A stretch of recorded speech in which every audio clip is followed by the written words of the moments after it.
subatomic particle. To be discovered.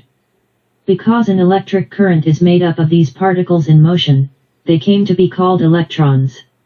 In 1906, Thomson received a Nobel Prize for this discovery.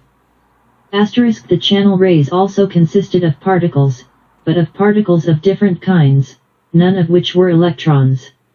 Some of these channel ray particles were smaller than others. In 1914, a New Zealand-born British scientist, Ernest Rutherford, suggested that the smallest of the channel ray particles be called protons. This suggestion was adopted. As it turned out, both electrons and protons carried an electric charge. The electron carried a negative charge, and the proton carried a positive charge.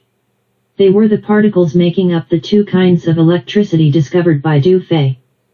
However, the electron moved from object to object much more easily than the proton did. When electrons moved from object A to object B was filled with a greater than normal quantity of electrons and carried a negative charge. The more electrons crowded into object B, the greater its negative charge. In the same way, object A, having lost electrons, was left in the opposite condition and carried a positive charge. The more electrons left object A, the greater its positive charge.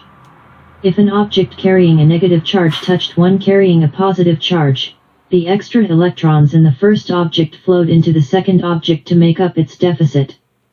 The electrons level out in this way, and the objects are discharged.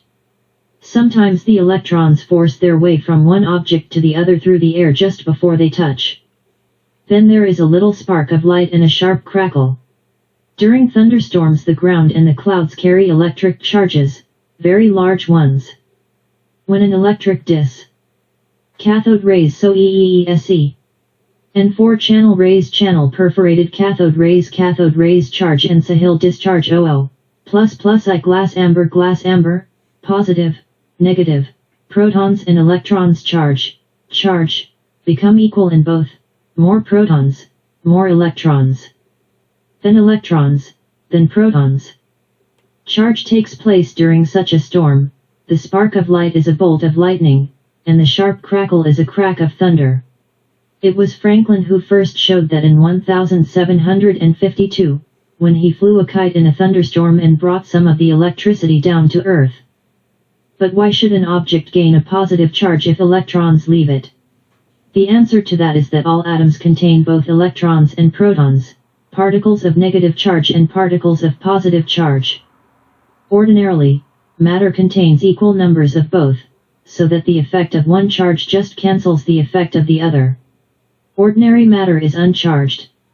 If electrons enter an object, that object contains more electrons than protons and the negative charge overbalances the positive and can be detected. If electrons leave an object, that object contains more protons than electrons, and now it is the positive charge that overbalances and shows up. The unequal twins both electrons and protons are much smaller, very much smaller, than atoms. It takes 100,000 electrons or protons lying side by side to stretch across the space taken up by a single atom. All atoms contain within themselves protons and electrons, at least one of each. Some atoms have as many as 103 of each. Both protons and electrons are therefore examples of the subatomic particles we mentioned earlier. Of course, electrons and protons are different in the kind of electric charge they carry. We have already mentioned that. There is another important difference, too, a difference that showed up when electrons and protons were studied in connection with magnets. You are probably quite familiar with small magnets that subatomic particles and magnets where protons strike in the presence of a magnet stream of subatomic particles where protons and electrons strike in the airless tube real absence of a where electrons magnet strike in the presence of a magnet can lift up needles, pins, and other little objects made of iron and steel. The simplest magnet is just a bar of magnetized steel. If such a magnet is free to swing horizontally in any direction, as a compass needle is, it will point north and south, as a compass needle does. The end that points north is called the magnet's north pole, and the other is the south pole. The common horseshoe magnet is simply a bar bent so that the North Pole and the South Pole are next to each other. If you have two straight bar magnets, the North Pole of one and the South Pole of the other will attract each other. The magnets will come together with a clank and remain stuck together. The North Pole of one, if shoved toward the North Pole of the other, will resist the movement. You will have to use force to make them come together, and even then they won't stick. The same is true of two South Poles. Here again, as in the case of electricity, two unlikes will attract each other while two likes will repel each other. Electricity and magnetism are very closely related, and you can't have one without the other. Moving electrons and protons are affected by magnets. The electrons are pulled in one direction, the protons in the opposite direction. That, indeed, is how you can tell the two kinds of particles carry opposite charges. From the particular direction in which they are pulled by the magnet you can tell that it is the electron that carries the negative charge and the proton the positive one. Thus, if a stream of electrons is passed through an airless glass tube, a bright spot appears at the end of the tube, where the electrons strike the glass. If a magnet is brought near the stream, the electrons move away from their usual straight line of travel, and the bright spot moves, too. The amount by which the electron stream is shifted from its straight path depends partly on how heavy the electrons are. Just imagine kicking a billiard ball as it rolled by. You would change its direction completely. Suppose, though, it was a cannonball, moving no faster than the billiard ball, that you kicked. While you were hopping on one foot, because you had hurt the one you kicked the ball with, you would notice that the heavy cannonball had changed direction very little. In the same way scientists noticed that moving protons change direction much less under the influence of a magnet than moving electrons. The proton, they decided, is obviously a much heavier particle than the electron. By comparing the proton shift with the electron shift, they decided that a proton is as heavy as 1,836 electrons. Now let's stop for a moment. We talk about heavy things, about objects that weigh something. Weight is the result of the attraction of the Earth's gravity. You weigh 120 pounds, let us say, because the Earth pulls you with that much force. The Moon, a smaller body than the Earth, has less gravity, only a sixth as much as the Earth has. If you were on the Moon, it would pull you less strongly, you would weigh only 20 pounds. On Jupiter, which is much larger than the Earth, you would weigh 300 pounds. You don't even have to go to another planet to change your weight. If you've ever gone swimming, you know that your body feels much lighter in water. Water has a buoyant effect, it lifts you up. If you stretch out on the water, you can usually float without any trouble. When you do that, you actually have no weight at all. With weight such a changeable thing, confusion might set in. Scientists therefore talk about the weight of an object under certain definite conditions. They consider its weight in a vacuum at sea level at a latitude of 45 degrees. The weight of any object under these definite conditions is equal to its mass. A piece of wood with a mass of 1 pound weighs exactly 1 pound when weighed in a vacuum at sea level at 45 degrees north or south latitude. If it were surrounded by air or were on a high mountain, it would weigh a trifle less than 1 pound. If it were at the North Pole, it would weigh a trifle more than 1 pound, and at the equator, it would weigh a trifle less. It would weigh nothing at all if it were floating in water. It would weigh 2.5 pounds on Jupiter, 26 pounds on the Sun, less than 3 ounces on the Moon. Its mass, however, would always be 1 pound because that's what it would weigh under the definite conditions scientists have decided on. Scientists use very delicate instruments to weigh small objects, but they don't rush down to a particular spot on Earth to weigh them. They don't insist on being at sea level, and they don't usually try to weigh the objects in a vacuum. They know how to calculate the small differences that result from not having the conditions they have decided on, and when it is necessary to be very accurate, they make allowances for those differences. Throughout this book, we will always speak of the mass of an object, rather than of its weight. Instead of saying, for instance, that a proton weighs as much, or is as heavy as 1836 electrons, we will say that a proton has as much mass, or is as massive as 1836 electrons. Well, then, how much mass does a proton have in pounds? As you can imagine, very little indeed.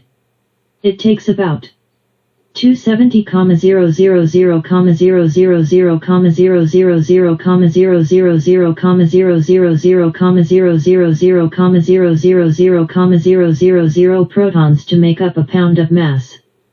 This is a very large number and an inconvenient one. In words, it is 270 million million million million, or 270 trillion trillion, or simply 270 septillion. It would be ridiculous to try to use numbers so large.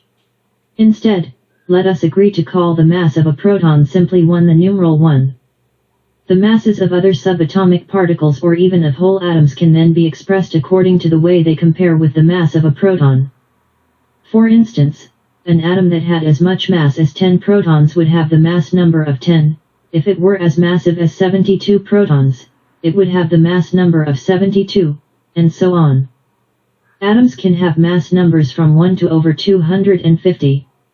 An electron, as you know, must have a mass number much less than 1, since its mass is much less than that of a proton. In fact, the mass number of an electron is so small, 1/1,836, that it is often disregarded altogether. Since the proton is much more massive than the electron, it would be natural to think that it carries more electric charge. That, however, is not so.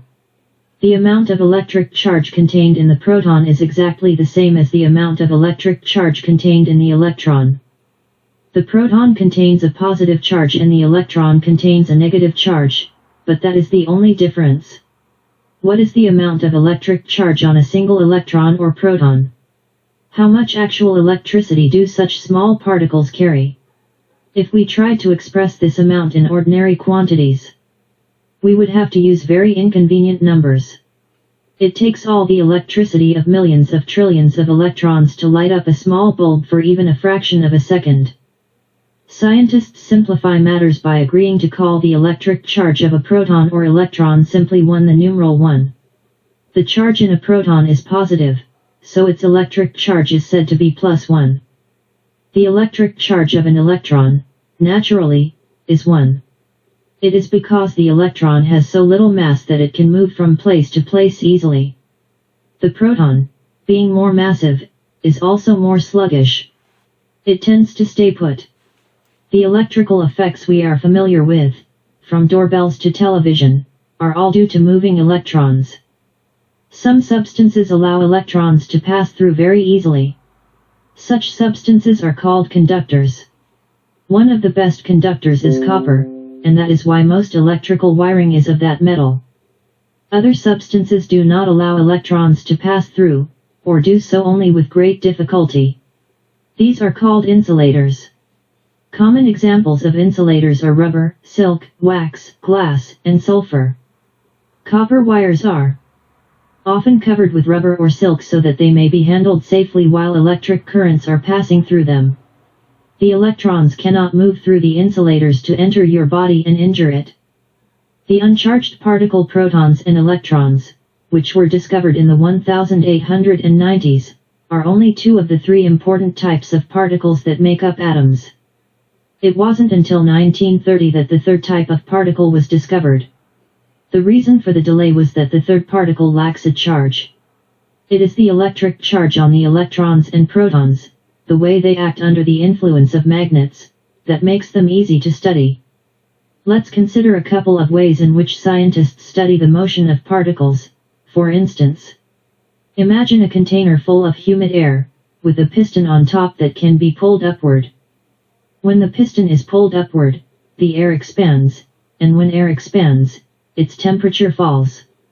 As the air cools down, it can hold less water vapor than before and some of the vapor settles out as tiny droplets. Those droplets, however, must form about something, usually a tiny fragment of dust. If no dust is present in the air, the droplets may form about atoms or molecules that carry an electric charge. Such charged atoms or molecules are called ions. Ordinary air doesn't have very many ions in it, but when a proton or electron goes charging through, it leaves a trail of such ions in its path. If the air in the chamber is dust-free and if it is made to expand just as the proton or electron passes through, then water droplets will form on the ions. Those droplets will masses of subatomic particles IRIAE _-ESAEEEE _P TE wattas I1 proton balances 1837 1 proton balances 1 electrons neutron mark out the path of the speeding particle, which can then be photographed and studied. Such an instrument, in which humid air forms a tiny cloud that settles out as a line of water drops, is called a cloud chamber. It was invented by a Scottish physicist, Charles T.R. Wilson, in 1911. Wilson won the Nobel Prize in Physics for that in 1927. A similar instrument was invented in 1952 by an American physicist, Donald A. Glaser. He made use of a liquid that was hot enough to boil but that was kept under pressure in a closed chamber to keep it from boiling. If the pressure was released, it would start boiling at once, bubbles of vapor forming.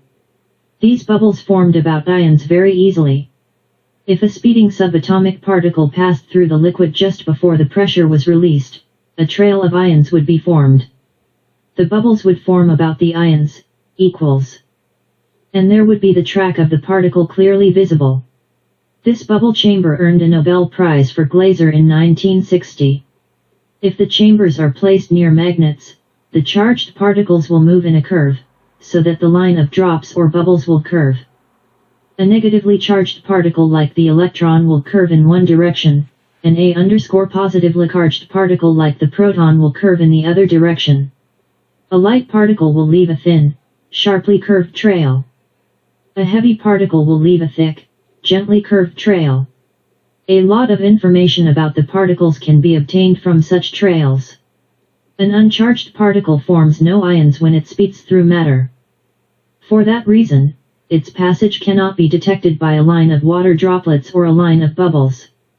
In fact, all instruments that detect subatomic particles do so by the ions they form. None of them work for an uncharged particle. That is what kept it hidden so long. You may wonder, then, how it came to be discovered at all. The answer is that scientists made some observations that couldn't be explained, unless it was decided that an uncharged particle existed. To see what I mean, imagine you are watching a juggler manipulate his Indian clubs on a darkened stage. If some of his clubs were painted with red luminous paint and some with green luminous paint, they would resemble the electrons and protons in a way. They would be noticeable because of their paint. If the juggler were also using a few unpainted clubs, these would be invisible in the darkness. But suppose one of the unpainted Indian clubs finally slipped from the juggler's grasp and hit you on the head. Then, at last, you would suspect something was there even though you couldn't see it. In the early 1930s, it was found that matter could be Rad 31 * sent atomic contents made to produce a kind of radiation that could not be detected. If a cloud chamber was placed in the radiation, nothing showed up. Yet there had to be something there, for if paraffin was placed in the path of the radiation, protons were sent streaking out of the paraffin. Those protons could be detected without trouble. Something had to be knocking those protons out of the paraffin. Since the protons were pretty massive and wouldn't budge for anything as light as an electron or a light wave, that something had to be pretty massive, too. Finally, an English physicist, James Chadwick, in 1932, announced that the way to explain this was to suppose that the mysterious radiation contained uncharged particles about as massive as protons. These uncharged particles he called neutrons. For this discovery he received a Nobel Prize in 1935. The word neutron arises from the fact that the new particles were neutral. They have neither a positive charge nor a negative charge, they are neither one nor the other. The neutron has almost exactly the same mass as a proton, so its mass number is 1. We can make a little table, Now, describing the different properties of the three types of particles that are found within atoms. Mass number charge proton 1 plus 1 electron 0, almost, L neutron 1 0. To summarize, then, the electron, the proton, and the neutron are among the smallest things known to exist. Every thing in the universe is made up chiefly of these three types of particles. In the next chapter we will see how these particles are arranged inside the atom and how the different arrangements result in different types of atoms. SY. Atomic arrangements. The massive center. In 1906 a British scientist named Ernest Rutherford was studying the effect a stream of massive subatomic particles had on a photographic plate when they struck it. When the plate was developed, there was a dark spot where the particles had struck. He then placed a sheet of gold foil only 1/50,000th of an inch thick in the path of the particle stream.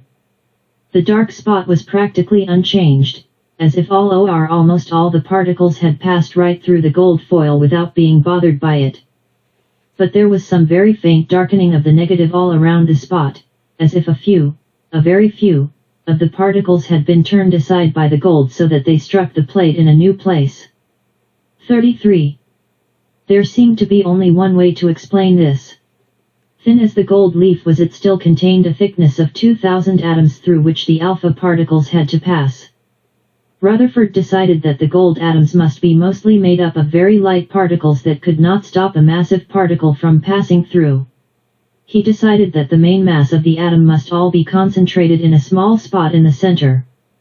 To see what this means, imagine a number of small lumps of lead hanging in air and well separated from one another. Imagine throwing metal pellets at the lumps of lead without aiming. Most of the pellets would simply pass through the air between the lumps without being affected in any way. Occasionally, though, a pellet might hit one of the lumps of lead. It would then bounce off and change its direction of travel. This is like the situation in the atom. The massive particles are all packed together tightly in the very center. The resulting group of particles is called the atomic nucleus, plural, nuclei. All the rest of the atom is occupied by the very light electrons. The nuclei of neighboring atoms in any solid substance are separated from one another by electrons, just as our lumps of lead were separated by air.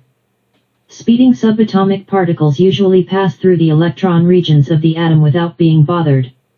Only one out of many thousands will happen to hit the small nucleus in the center, and that one will then bounce off and move in a new direction. You will remember that subatomic particles are very small compared with the whole atom. This means that the atomic nucleus takes up a very small fraction of all the room inside the atom. The most complicated atoms have about 250 particles in the nucleus altogether. Even that many, when packed together, form an atomic nucleus which is so small that it would take 7,000 of them, side by side, to stretch across the space taken up by a single atom. This means that, if an atom were as large as a basketball, its nucleus would still be only 1/500 of an inch through. It would still be too small to see with the naked eye. In spite of the small amount of room taken up by the subatomic particles passing through atoms, planetary electrons, photographic plate WW so we SZ equals bis SCEEA3 mu I underscore equals AOIATTGES83 EPEEESIESMOA AEEEEEEEFNEE5 trademark equals SS EDHEC2 TITA SL CPGEA sexy NE equals 1 Erie equals Vs stream of IOE as subatomic particles. An occasional particle happens to hit an atomic nucleus and bounces off to one side solid piece of metal foil. Atomic nucleus, almost all the mass of the atom is contained there. Fully 99.95% of the mass and sometimes even more is found right there in the atomic nucleus. For working out the notion of the atomic nucleus and for other important work on atoms, Rutherford received a Nobel Prize in 1908. At first, very little was known about how the nucleus of one kind of atom differed from that of another. A major discovery was made in 1913 by an English physicist, Henry J. Moseley. He was able to show that each nucleus carried a positive electric charge. This was the first indication that the nucleus must contain protons. Moseley would undoubtedly have won a Nobel Prize for this, but he joined the British Army in World War I and was killed in action in 1915. The number of protons that had to be present in the nucleus to account for its electric charge was not great enough to account for its mass. Once the neutron was discovered in 1932, a German physicist, Werner